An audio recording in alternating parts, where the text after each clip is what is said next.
Добро со ново издание на Еврозум во Европскиот парламент. Овој пат гостин е Антигони Пападаопулу, пратеничка од Кипар во Европскиот парламент. Кипар е актуелен деновиве поради финансиската криза и долгот во кој западна и оваа земја членка на Европската унија и на еврозоната. Мис Пападаопулу, welcome in our program. Thank you for accept our invitation. Thank you too. Cyprus is looking to Russia. That's the news for help. Why? What Russian could help to Cyprus in order to find out the way out of this crisis? Actually, this is an alternative way to find the money we need at this time of financial crisis because, as you know, Cyprus is facing difficult economic times. Actually, last June, Cyprus was obliged to apply to the European Stability Mechanism because when there was a haircut in Greece, this costed to Cyprus 4.5 billion, which amounts to about 25% of the country's GDP. And this was the result of the decision of the Eurozone summit of October 2011. Madam Papadopoulou, anyway. So Cyprus needed this amount in order to protect its own economic situation because the Cypriot banks were exposed to the toxic loans in Greece. But why you go to the Russians? Why you because we tried to get help to Russia? Yes, I will explain you why. We tried to have an agreement with the Troika, and actually we started having a draft memorandum of understanding. And the Cyprus Parliament has voted 25 bills in order to support this draft understanding of memorandum. Recently, however, on last Friday, as you know, the Eurogroup, the Ministers of Financial Affairs of the 17 member states of the Eurozone, decided to have a haircut in Cyprus. This haircut was put forward to us as a proposal because they said the only way to get these 5.8 billions you need is either to have a bankruptcy of Cyprus or to have a haircut. But haircut means to cut deposits of people who may be big savers or small savers.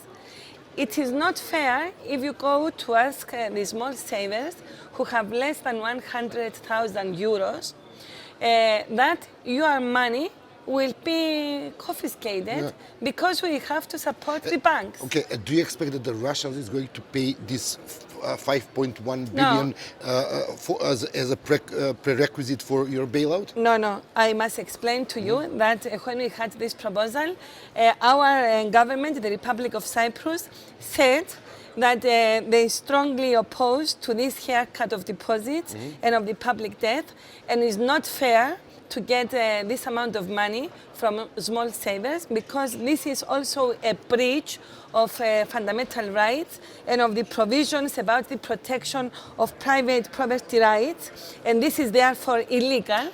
And this is the reason that all the members of the National Parliament voted against this proposal.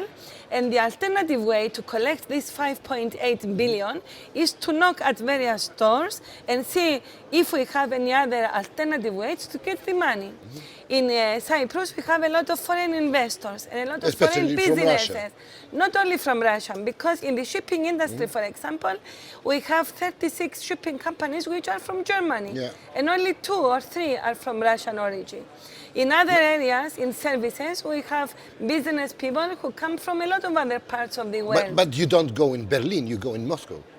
We knock a lot of doors, and with Russia we had historical ties because they are among the people who trust our system, our taxation system, the good services we offer, and there are a lot of local companies who are of Russian origin, and so if there is a way to have an agreement with them, why not?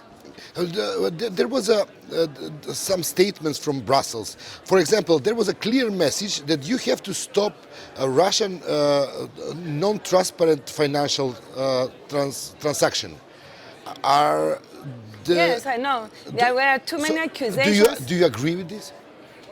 I will tell you something. We have heard a lot of accusations against Cyprus. That's why I'm asking you. A lot of people recently saying that Cyprus is a taxation paradise or a place of money laundering. This is not the truth, because I have here a lot of results by Manival, which is a member of the Council of Europe, and all these unfair, unjust, and largely malicious attacks on alleged money laundering and illegal financial activities have not been proved. All these allegations are on purpose, which are put now on the table, because I have here the results of various reports. In September 27 of December 2011, we had from the Manival, which is part of the Council of Europe, a report which says that Cyprus has adopted and fully implemented the acquis and the international laws regarding money laundering, and there is no proof that these accusations why such are a there. statement? For example, Maria Rodriguez, who is a very well-known professor and advisor of the European institution, saying this process of saving Cyprus has to be used in order to make Cyprus look more transparent. It's not okay that the bank in Eurozone are used for the interest of the Russian investors and their non-transparent transactions. Yes, how can That's she... what she said. I mean, yes, keeping I know. in mind that she Everybody is can say whatever. We have her authority and credibility within the European institutions. Yes, but That's why I'm asking you. I refer to the Manival, which is part of the Council of Europe. I refer to the US State Department, which has done recently a comparative study dated March 5, 2013, and the title was Money Laundering and Financial Crimes, and it concludes that Cyprus fulfills all the criteria for anti-money laundering in all categories of measures considered, and we speak about 20 categories of measures. And in contrast, this is the conclusion of this comparative study. In contrast, other EU member states, some of which appear to be the main accusers of Cyprus, demonstrate significant gaps and weaknesses in the fight against money laundering in which they apply. Namely, Germany, listen. This is the report of the US State Department. You cannot ignore this, because this is a very official, you know. Listen, namely Germany, Sweden, and the Czech Republic exhibit gaps in 3 categories of measures, while several other countries have problems in at least 1 or 2 categories. So, and this is here. But it's about the money laundering. But let me quote again Madame Maria Rodriguez. He's saying that there is a problem with the transparency of the financial transaction. There is no such problem, because... She's not saying that Cyprus is, money laundering. Who is this person? I don't know her. In 2004, we wanted to become members of the EU. And in 2008, we became members of the Eurozone. In order to be able, we had to fulfill some criteria. Among these criteria, we had to fulfill political criteria, economic criteria, social criteria, and also all these accusations, which now appear, have been evaluated and checked. And nothing, everything was clear. So in this case, I don't accept any accusations unless official documentation, official documentation exists. And believe me, if a country wants an assistance and it goes to the European family and says, I am in a very difficult situation and I need 6 billion euros.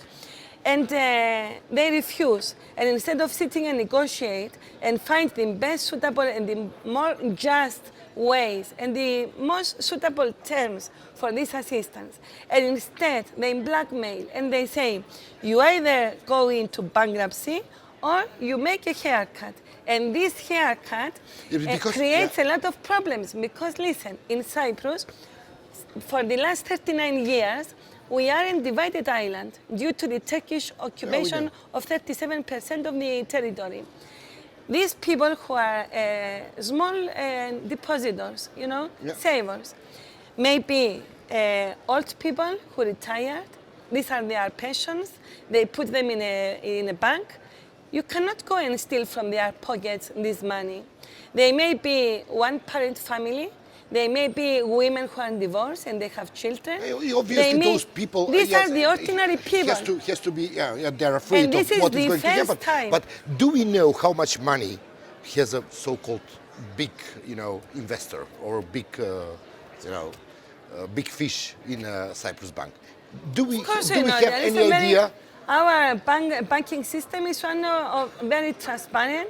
It follows exactly all the instructions of the European Central Bank, and we have our own central bank. Yeah. There is nothing wrong. And among these investors, who are Russians or Germans and others, some of them have in the London Stock Exchange. They are the same business people who have business in Germany, they have business in the United Kingdom, they have business in Lithuania, Latvia, France, everywhere.